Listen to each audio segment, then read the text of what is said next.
வணக்கம் நண்பர்களே, cinema கதைப்போம் YouTube சேனலுக்கு உங்களை அன்போடு வரவேற்கிறேன். நான் ஜெகன் கஜேந்திரன். இன்றைய வெள்ளித்திரை நிகழ்ச்சியில் இந்த வாரம் வெளியாகும் புதிய திரைப்படங்களை பற்றி பார்க்கலாம். முதல் திரைப்படம் கான் சிட்டி.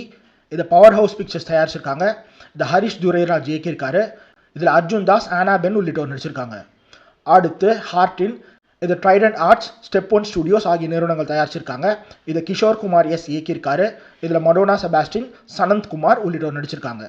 அடுத்து சிங்கீதம். இந்த படத்தை ஏஜிஎஸ் சினிமாஸ் தயாரிச்சிருக்காங்க. இதை சிங்கீதம் ஸ்ரீனிவாசராவ் இயக்கியிருக்காரு. இதில் அயான் கே, ஷாலினி கொண்டிப்புடி உள்ளிட்டோர் நடிச்சிருக்காங்க. அடுத்து ஆனந்தன் காடு. இந்த படத்தை ஸ்ரீ கோகுலம் மூவிஸ் தயாரிச்சிருக்காங்க.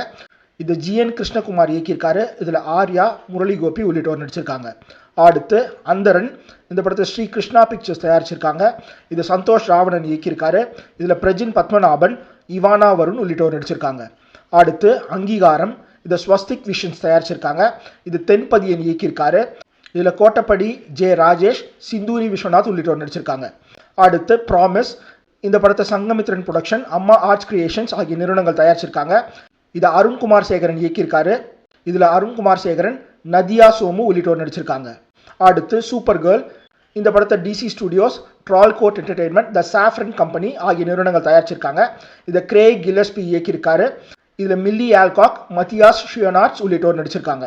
அடுத்து பூனி பியர்ஸ், த ஹிடன் ப்ரொடெக்டர். இந்த படத்தை ஃபேண்டா வைல்ட் அனிமேஷன் தயாரிச்சிருக்காங்க. இதை லின் ஹுய்டா இயக்கியிருக்காரு. இதில் Zhang Bing Jun, Tan Zhuo உள்ளிட்டோர் நடிச்சிருக்காங்க. இதுதான் நண்பர்களே இந்த வாரம் வெளியாகி இருக்கும் புதிய திரைப்படங்கள். உங்களுக்கு பிடிச்ச படங்களை பார்த்துட்டு அது பற்றின கருத்துக்களை தெரிவிங்க. மீண்டும் ஒரு நிகழ்ச்சியில் சினிமா கதைப்போம். நன்றி.